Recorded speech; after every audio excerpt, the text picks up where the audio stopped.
Bienvenidos a todos a este día de jueves de intercesión profética. Bienvenidos a todos los hijos de la casa de Mir y a todos los hermanos que nos ven alrededor del mundo. Gracias por conectarse y gracias también por dejarse ministrar por la gracia que Dios nos ha dado. Así que en este momento me gustaría que preparemos nuestro corazón o ya lo tengamos dispuesto para ser enseñados. Una dinámica muy práctica que tenemos en estas reuniones es de orar basados en la enseñanza que el Señor nos permite compartir, hacer uso del conocimiento de la enseñanza para usarlo en el lenguaje de la oración, en el lenguaje de la intercesión, en el lenguaje del clamor, según el Espíritu Santo nos guíe y nos ministre, nos influencie. Así que me gustaría que no solamente seas partícipe de la reunión en vivo, sino que también tomes esa dinámica, esa disciplina en tu propia vida personal de fe, que cuando leas la Escritura, seas enseñado en la Escritura, uses esa enseñanza, ese conocimiento en tu lenguaje de oración, en tu lenguaje de intercesión, clamor, y puedas ver cómo sos guiado a través de esa ruta de conexión a Dios por medio de Cristo, y ver ese avance y ver esos cambios y ver esa intervención del reino de Dios en las situaciones que le estás expresando y exponiendo que necesitas. Creo que es sumamente sano, es sumamente importante el tener esta dinámica, porque nos hace que cuando hablamos a Dios, lo hagamos desde una perspectiva de que Él mismo nos permite conocer en las Sagradas Escrituras de cómo acercarnos a Él y qué cosas pedirle y cómo hacerlo partícipe a Él de las cosas que nos pasan. Así que deseo que puedas aprender esta dinámica y la puedas practicar. Vamos a continuar la serie de enseñanzas que estamos ministrando este mes, haciendo uso de la palabra profética del mes, llamada siempre o lo siempre de Dios. Por eso es sumamente importante tener en cuenta lo que significa siempre. En nuestro lenguaje español, el siempre es una afirmación de que lo que estás diciendo que va a ser siempre no va a ser alterado, que va a ser algo que se va a realizar continuamente. En el lenguaje, en el hebreo, encontramos como significado de la palabra siempre la palabra olam, que es también un atributo al nombre de Dios, también llamado Elohim Olam o Yahweh Olam, el Dios eterno. Y la palabra siempre, nacida de esa palabra hebrea Olam, nos da como explicación que es eterno y que es de continua existencia. Nunca dejará de existir lo que se está afirmando con un siempre. Nunca dejará de operar lo que se está afirmando con un siempre. Nunca dejará de estar accesible lo que se está afirmando con un siempre. Pero además, dentro del significado de esa palabra olam, de donde nace la palabra siempre, se nos da una explicación diciendo que el contenido de esa eternidad, el contenido de esa afirmación continua, está encubierto de los que no la practican a la palabra, pero que está revelado a los que sí. Por eso en la primera enseñanza instruimos a unir nuestra vida a la palabra, a unir nuestra vida, porque la palabra de Dios es sustentada siempre por el aliento de su boca, por el aliento de vida, el Espíritu Santo.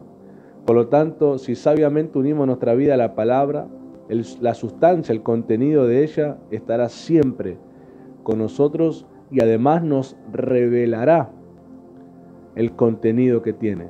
Así que no sé usted, pero yo quiero ser una persona que pueda probar el contenido, no solamente me cuenten a qué sabe, me gustaría yo también probarlo, no que me digan solamente a qué huele, sino también poder olerlo, no que me digan solamente que se siente, sino también poder sentirlo, no que me digan solamente cuán agradable es, sino también poder disfrutarlo.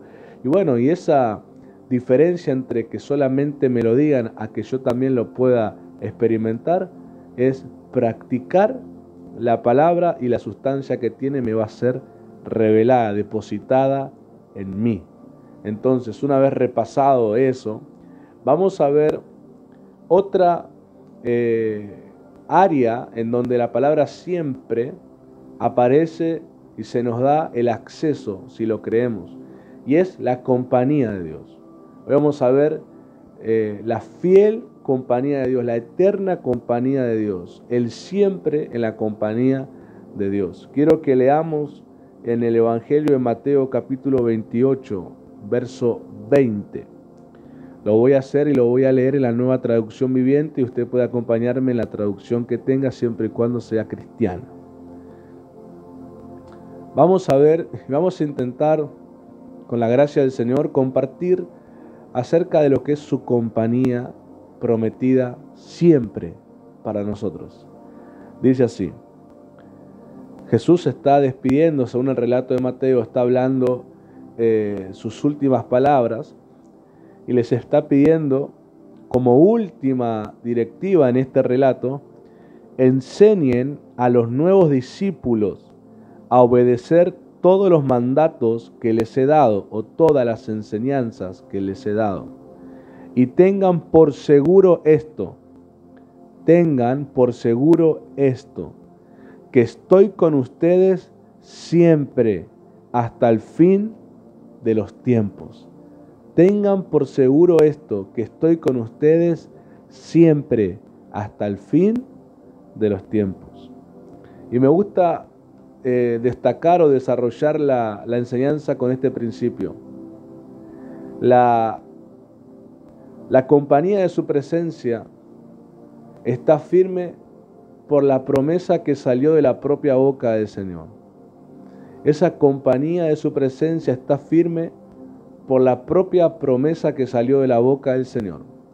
Ya sea que yo la sienta su presencia manifiesta o no, que es algo soberano del Señor, pero aún así Él está con nosotros siempre.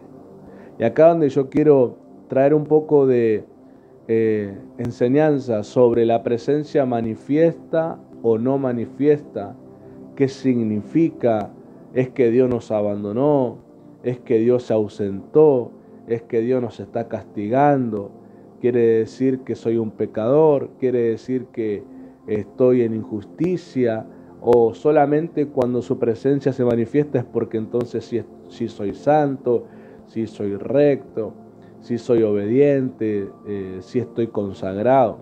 Creo que es un dilema que se ha discutido, pero también creo que muchas personas dentro de la comunidad de la fe, en su mente, no digo una ni dos, sino más de 1000 veces, se le habrá presentado si será que están bien, si será que están mal, si será que Dios los ama, si será que Dios está, si será que Dios se fue.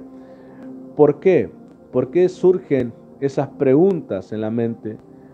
Y cuando vos investigás un poco el lenguaje, ¿por qué preguntás? ¿Por qué tenés esa incertidumbre que si Dios está o no? Si Dios está o te abandonó. Y la respuesta siempre es por sentir o no sentir su presencia manifiesta. Y creo que ese es un dilema que muchos han dado su opinión, muchos han dado su interpretación, muchos han afirmado a veces hasta con vehemencia diciendo: si no sentí la presencia estás en pecado. Otros quizás con más liviandad, que no importa no sentir, Dios está igual.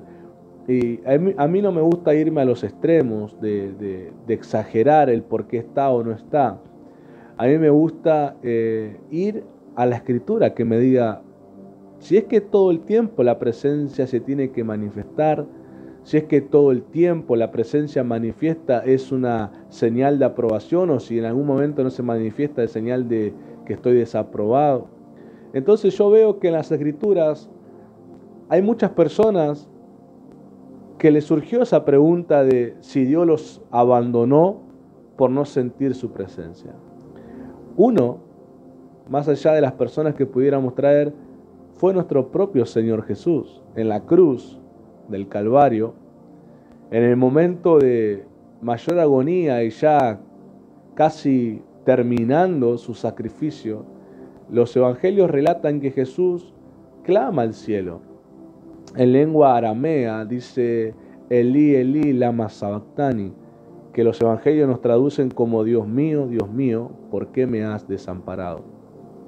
Otra traducción dice, ¿por qué me has abandonado? Entonces vemos que el propio Señor Jesús, obviamente una situación sumamente extrema de lo que tuvo que hacer para salvarnos, por amor, también le surgió la pregunta de no sentir la presencia de Dios si había sido abandonado. Muchos interpretan que el Padre se separó de él por unos momentos porque él estaba en su cuerpo recibiendo los pecados de la humanidad y sacrificándose por ellos, y que Dios se separó por esa causa. Otros afirman que Dios no se separó, pero lo que yo puedo entender es que al propio Señor también le surgió la pregunta si Dios estaba ahí presente o estaba ausente. Entonces yo quiero comprobar que el Espíritu Santo nos afirma que Dios no nos deja y que Dios no nos abandona. La única manera en que alguien puede afirmar Dios me dejó, Dios me abandonó, es una persona que ha elegido tomar el pecado como un modo de vida, no como un error, no como una debilidad que puede cometer, sino como un estilo de vida, como una decisión voluntaria de vivir el pecado. Esa persona sí puede afirmar y decir Dios no está conmigo, claramente. Pero una persona que tiene la fiel decisión de tomar la fe como modo de vida, de creer y obedecer a Dios, en medio de sus fallas y errores y aún pecados que puede cometer por debilidad, esa persona no puede decir que Dios lo ha dejado ni abandonado, porque Dios sabe muy bien que a pesar de su humanidad, esa persona tiene en su corazón la decisión de estar con Él. Por eso Dios no lo abandona, sí lo va a guiar y nos va a guiar a un arrepentimiento para corregir esa conducta y mantenernos con Él, pero no nos va a abandonar. La claro ejemplo han sido Saúl, ha sido David, ambos pecaron, ambos desobedecieron directamente a Dios. Algunos hasta dicen que David fue el que cometió un pecado más grave que Saúl en todo caso no obedeció una directiva de Dios de matar al rey y a todos los enemigos, pero que David directamente atentó contra los mandamientos de no matar y no adulterar. Entonces, algunos dicen, David debió ser más castigado que Saúl, pero ¿qué pasa? ¿Cómo juzga a Dios? ¿Cómo juzga a Dios? Eso podemos interpretarlo por lo que leemos, pero Dios igual sigue siendo soberano. Él sigue eligiendo de qué manera juzgar a cada uno.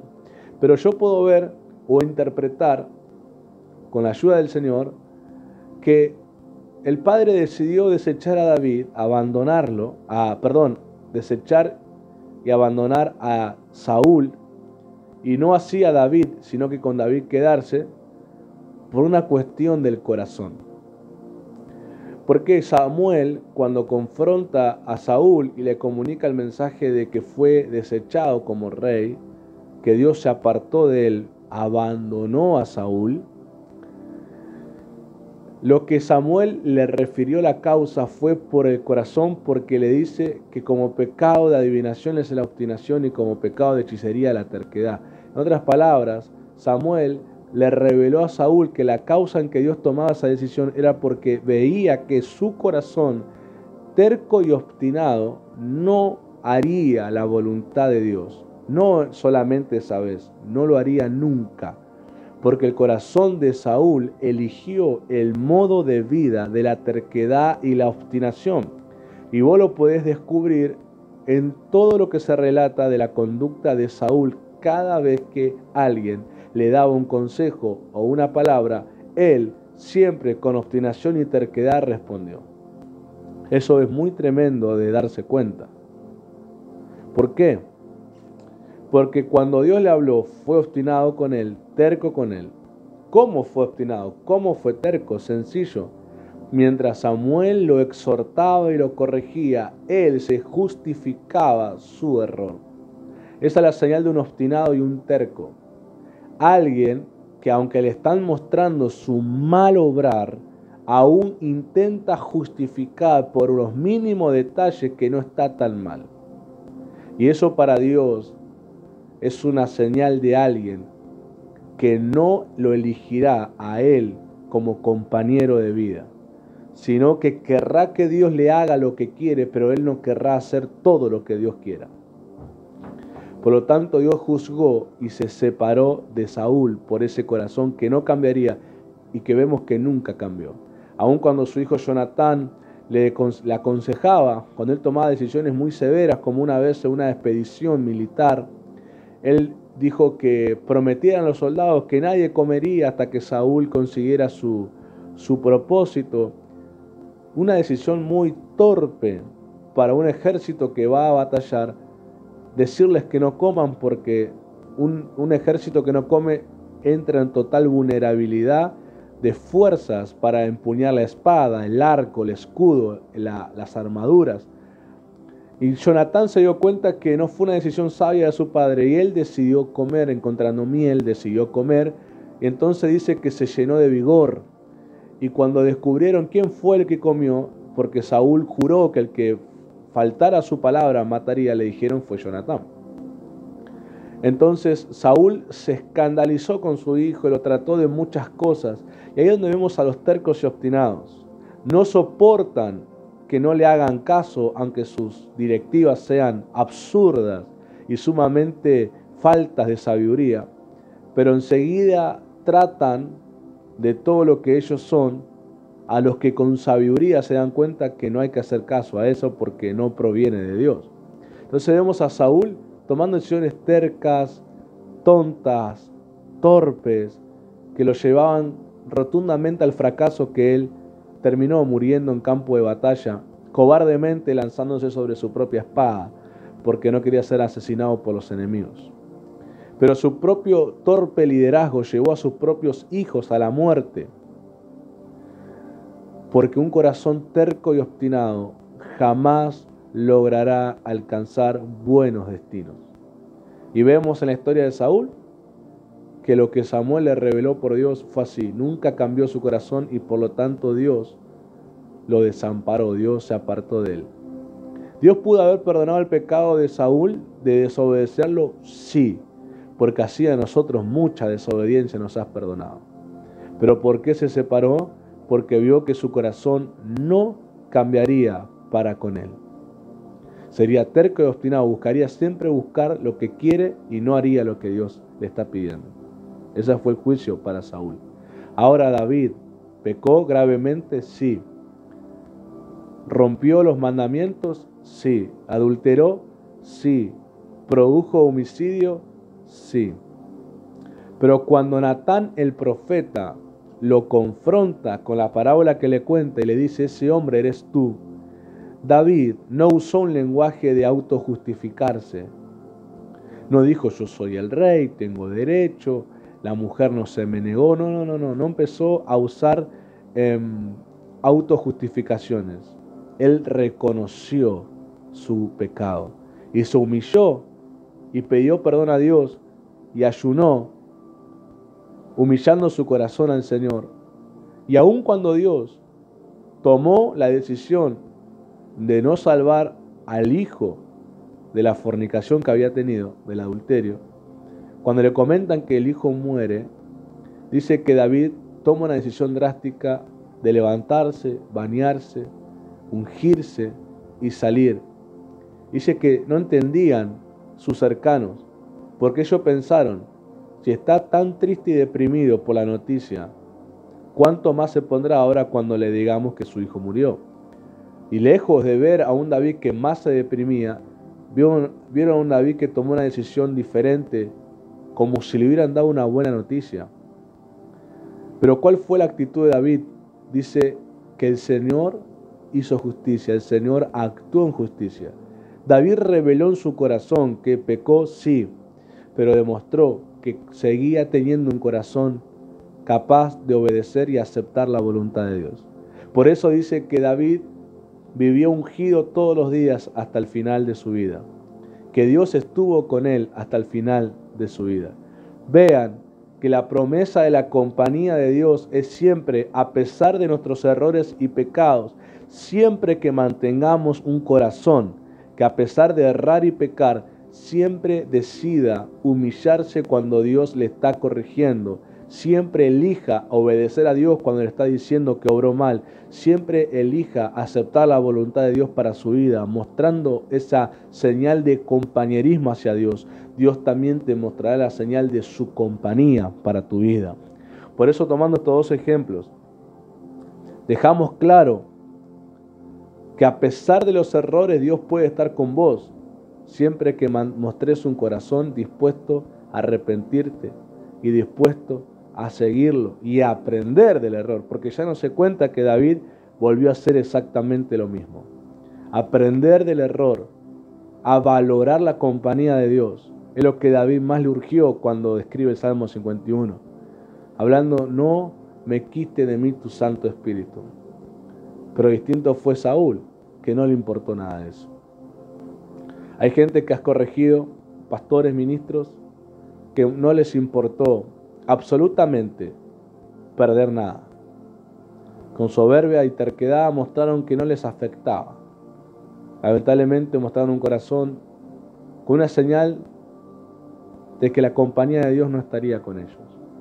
Pero hay otro que has corregido, amonestado, y cómo les pesó el darse cuenta de su mal obrar.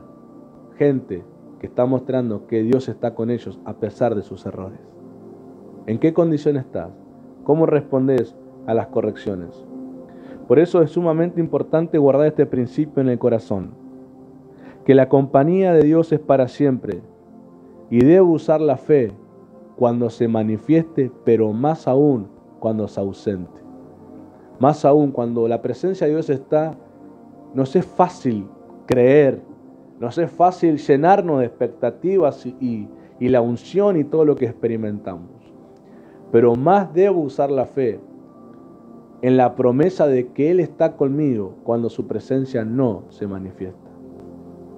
A mí me ha pasado en los años anteriores pasar por esas temporadas, donde le he dicho: Señor, no siento nada, oro y no siento nada, y me humillaba y me paraba y caminaba y hacía todas las actividades que consideraba donde Dios iba a manifestar y nada, parecía un silencio, ese silencio que te produce tristeza. No sé si te pasó, que hablas y hay un silencio que te produce un temor más grande que si te gritaran. Y yo decía: Señor, ¿qué pasa? Estoy en pecado. Y examinaba mi corazón y parecía: bueno, perdón por esto, perdón si hablé mal, perdón si yo levanté la voz y falté de respeto, si es por esto, si es por lo otro. Y no modificaba el silencio, seguía, la presencia no se manifestaba. Y obviamente yo me ponía muy triste, porque cuando uno viene de una temporada donde la presencia se manifiesta apenas orás, apenas levantás las manos, y de repente levantás y no pasa nada, orás y no pasa nada, hablas lengua, no pasa nada, adorás y no pasa nada, uno se confunde, uno dice: ¿qué está pasando con mi vida? Dios me ha dejado, Dios me desamparó. Y no, es una escuela del Espíritu Santo, es una enseñanza donde Él te dice: no te dejaré, no te abandonaré. A lo largo de las Escrituras vemos en muchas ocasiones donde Dios hace firme la promesa de acompañar a personas de fe hasta el final, de cumplirle todo lo que le prometió.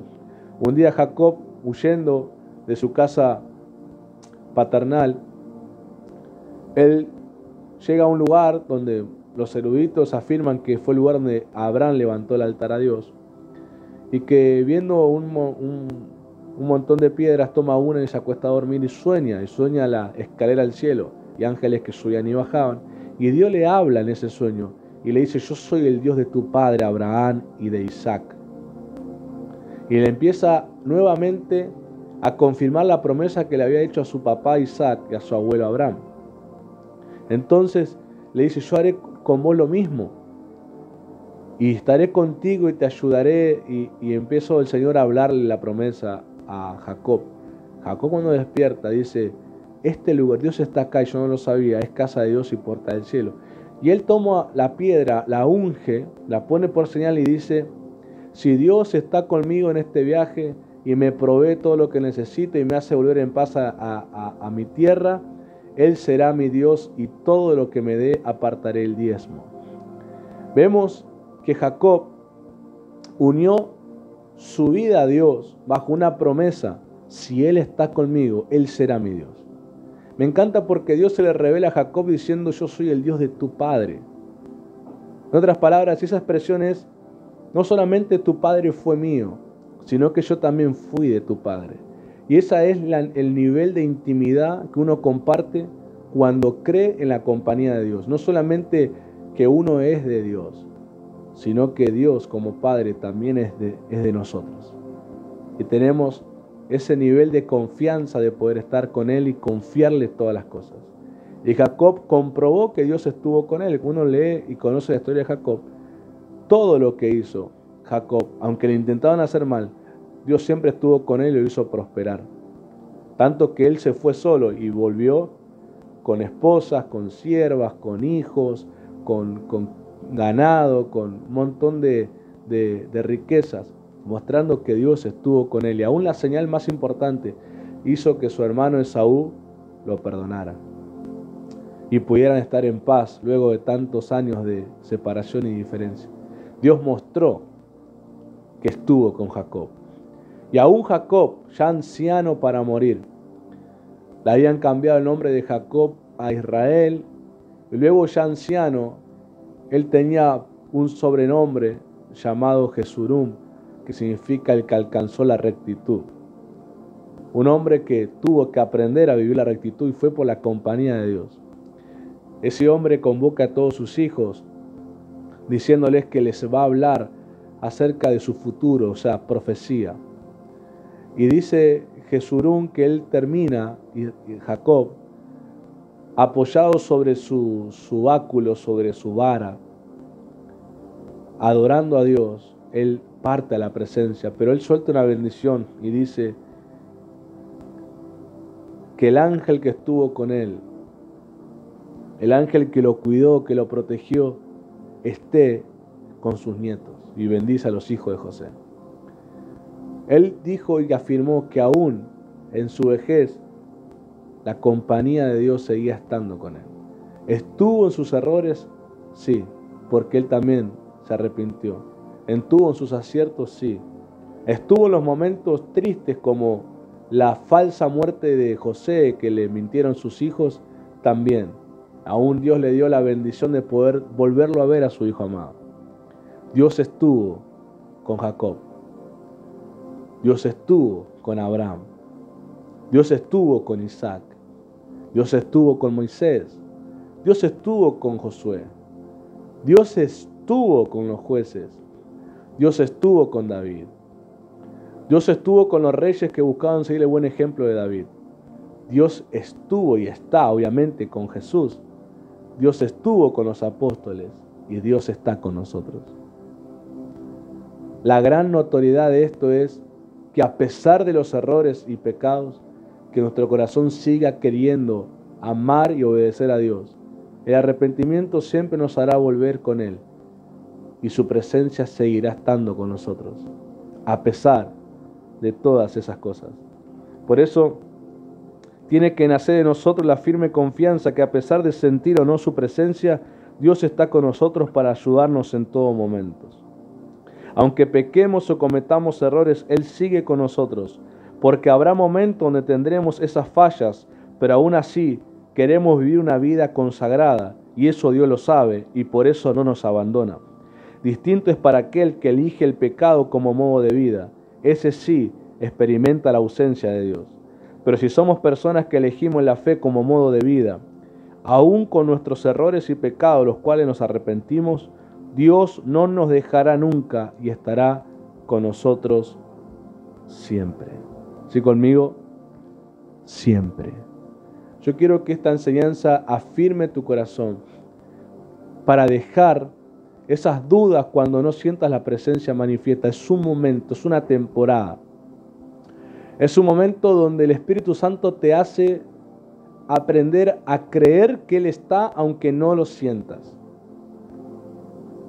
Por eso es necesario que uses la fe cuando la presencia se manifiesta, pero más aún cuando no se manifiesta. Confiar que Él no está contradiciendo su promesa, que Él está ahí aunque esté en silencio. Aunque el cielo se quede en silencio, vos no te quedes en silencio para con el cielo. Seguí orando, adorando y confiando. Será un momento donde Él, el Espíritu Santo, aunque parece guardar silencio, no es porque te abandonó, es porque el Espíritu Santo te está guiando a una madurez de fe y te va a guiar a obrar en algo para luego volver a estar en la temporada donde su presencia se manifiesta. Muchos hombres y mujeres de fe le puedes preguntar si pasaron por eso y te dirán muchas veces. Y es algo soberano cuando Dios decide eso. Y es para que sigamos confiando que Él está a pesar de sentir o no sentir. No pasar nuestra relación en sensaciones, sino en confianza, sino en fe. Y vos decís, ¿cómo yo sé si no siento? ¿Cómo sabes si Él está, aunque no sientas? Porque Él está primeramente en cada palabra y promesa que te dio. Aunque su presencia no se manifieste, Él está en las palabras y en las promesas que te dio. Lo vuelvo a decir, aunque su presencia no se manifieste una temporada, Él está con vos y está conmigo en las palabras y en las promesas que nos dio. Él está con nosotros en la palabra y en las promesas que nos dio y nos mostrará pronto cómo Él está y se manifestará nuevamente. Quiero que oremos ahí y quiero que traigas tu corazón a decir, Señor, quiero confiar y creer en tu compañía en mi vida siempre. Si sos alguien que has elegido el pecado como modo de vida y te das cuenta qué mala decisión tomaste, podés arrepentirte, pedirle perdón a Dios y regresar a la fe.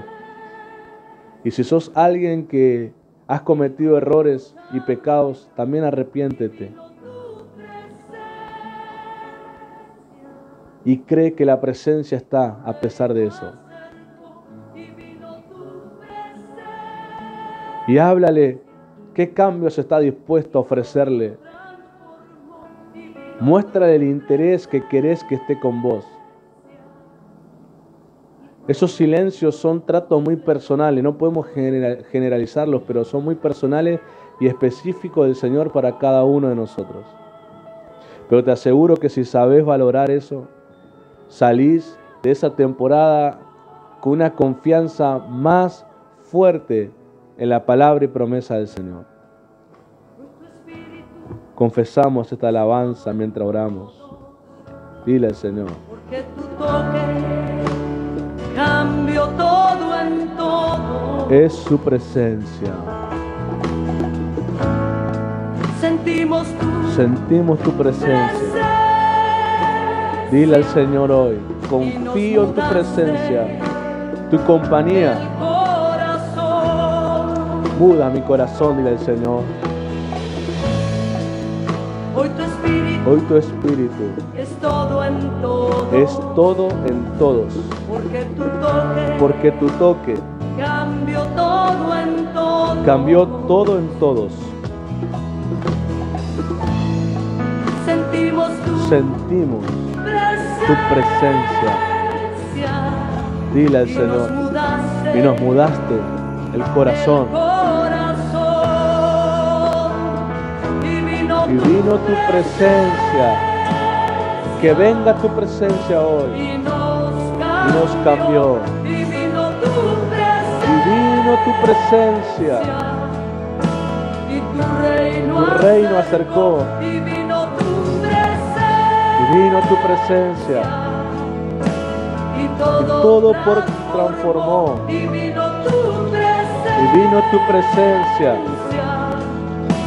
Y todo por completo no inundó. Dile al Señor en esta hora su presencia, su fiel presencia, su compañía, su fiel compañía, siempre, siempre, siempre, siempre, siempre. Y todo transformó. Y vino tu presencia, Y y todo por completo lo inundó. Dile al Señor, inúndame de confianza, inúndame de fe hacia tu presencia, tu compañía. No estoy solo, no estoy abandonado. Estás con nosotros, estás con nosotros, Señor. Estás con nosotros. Dile al Señor, dile al Señor ahí, creo que estás con nosotros, creo que estás con nosotros.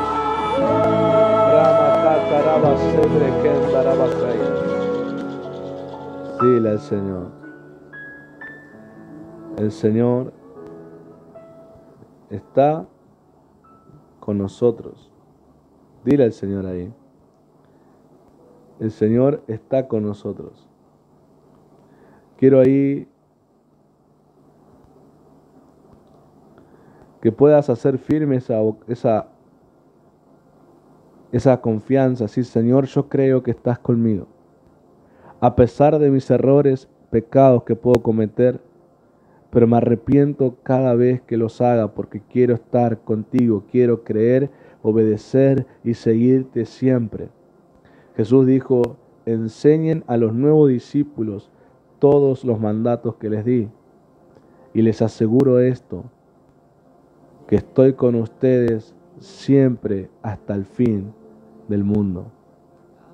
El Señor está con nosotros en primera instancia a través de la enseñanza que nos dan y la tomamos para vivirla. Esa enseñanza, al estar, asegura su presencia con nosotros. Se puede manifestar o no, es soberano eso. Pero Él está por la palabra y por la promesa. Cuando vos guardás su palabra, atesorás su promesa, Él está latiendo y latente en esas palabras dentro tuyo.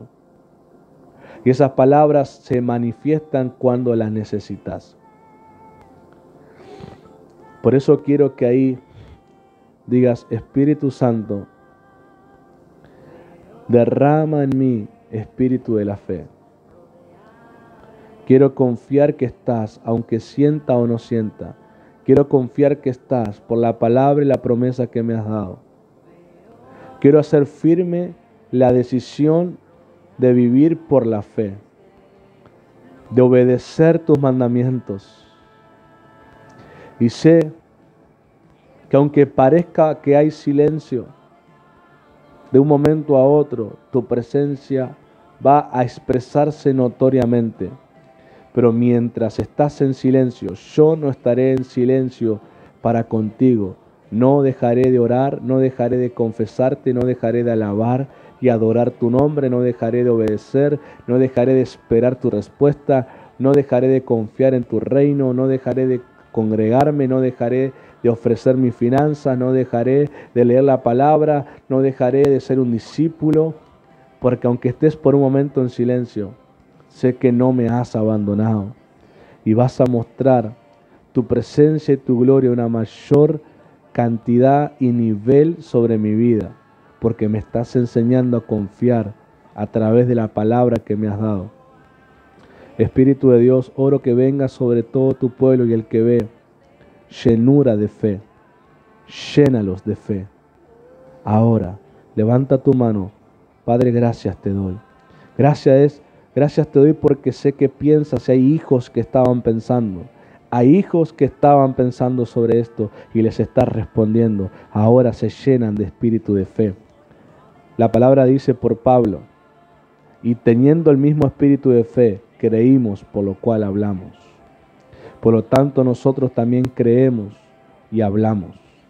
Por lo tanto, el espíritu de fe viene sobre tu vida para creer y para hablar, para confesar, para permanecer en las promesas y palabras del Señor en tu vida.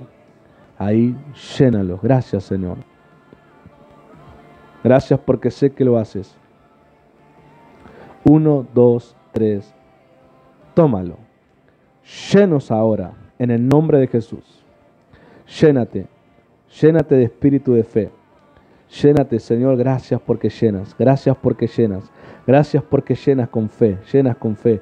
Llenas con fe. Llenas con fe. Llenas con fe. Gracias, Espíritu Santo. Llénales. Tú haces nacer la fe. Es un fruto de tu presencia. Llénales ahora por la palabra. Fe, fe, fe. Llénalos ahora. Gracias, Padre. Gracias, Padre. Gracias, Padre. Gracias, Padre. La fe te justifica delante del Señor. Gracias, Padre. La fe te santifica en el Señor. Gracias, Padre. La fe hace que la gracia esté en tu vida. Gracias, Padre. La fe hace que el Espíritu Santo obre su transformación, sus milagros, su poder. Gracias, Padre. Estás llenándolos para ver la obra del Espíritu Santo. Gracias, gracias, gracias, gracias. Levanta tu mano y dile gracias, Señor. Gracias, lo recibimos. Gracias. Llénate del amor de Él. Su naturaleza de amor venga a tu corazón con la fe. Porque la fe necesita de ese amor. De ese amor. De ese amor que confía que Él no te abandona. Gracias, Padre, te doy en el nombre de Jesús. Amén, amén y amén. Gracias, Señor. Dale gracias al Señor. Espero que esta palabra y deseo que sea así, te haya bajado una administración, una comprensión de que el Señor está con nosotros siempre. Que Dios te bendiga, iglesia. Nos estamos encontrando este sábado, 18, 10 de la mañana, hasta las 4 de la tarde estaremos en Restauradores del Altar, Provocar el Fuego de Dios, ministrando acerca de libres del espíritu de estupor. Pero el domingo 19 también tenemos reunión presencial en casa a las 10 de la mañana. Así que nos vemos este fin de semana lleno de la presencia de Dios. Que Dios te bendiga.